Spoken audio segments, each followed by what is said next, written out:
This segment of the Angus Report is brought to you by Merck Animal Health and High Plains Journal. To watch this segment again, visit storyofasteak.com.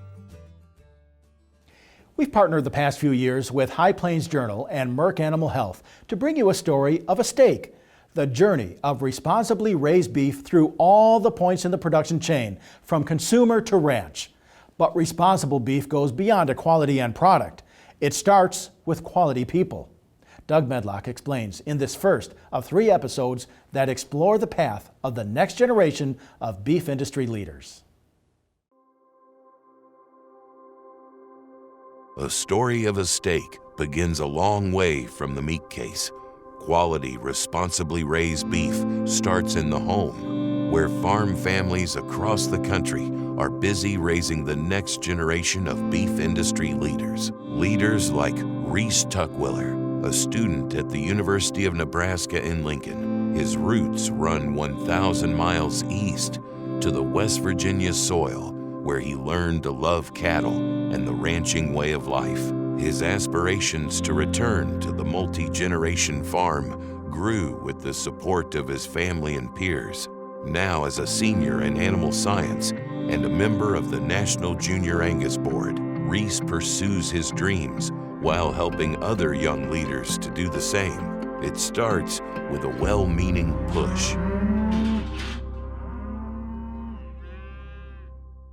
If it wasn't for some of the people in my life pushing me and just kind of shoving me out the door, I wouldn't be standing here today.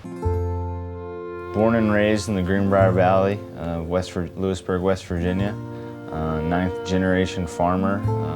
My family has been in that same exact spot for 9 generations, being able to go over the hill and see like where the old fence lines used to be, where the old orchard used to be, where the old grist mill used to be. Just there's so much history right there where we've always been.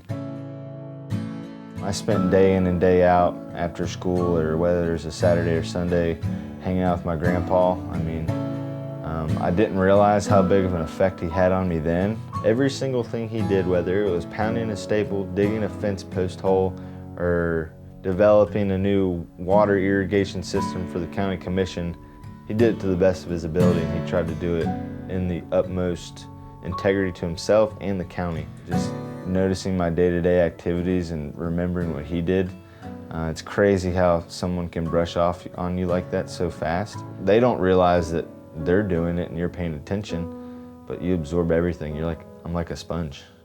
Welcome to the 2016 National Junior Angus Show Award Ceremony. Director Reese Tuckwiller. I was a huge introvert. I didn't really come out of my shell until I became part of the National Junior Angus Association.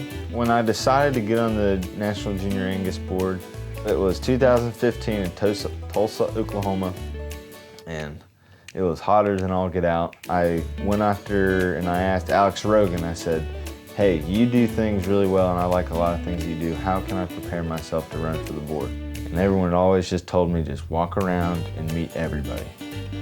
And I decided to sit down and take a break from going around and talking to everybody, because I was struggling. I was like, I'm talking to too many people. Maybe they're annoyed with me.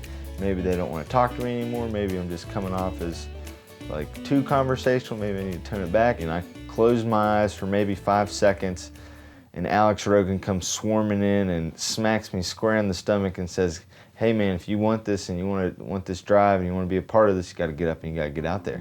So him kind of just boosting my confidence and throwing me back out into the fighting pit probably helped out a lot.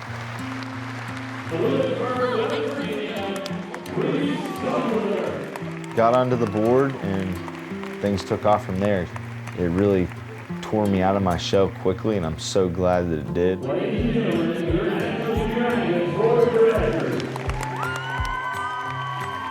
If I go to an Angus show today, I can usually walk down every single aisle and find somebody I know or I'm really close with.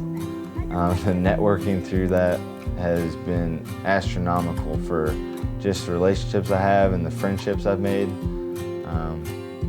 You know, I wouldn't change a thing. You live in a glass house. everyone's got their eyes on you. Everyone kind of pays attention to what you're doing. Doing the right thing and being conscious of what your actions are, who's around, and how you talk to people, I think that has a bigger impact on people than I personally thought it did at first. Next week on A Story of a Stake, the making of young leaders, Reese and his peers go on the road for collegiate judging, how influences in and outside the classroom build tomorrow's farmers and ranchers. These are the people who shape the future of agriculture and raising food.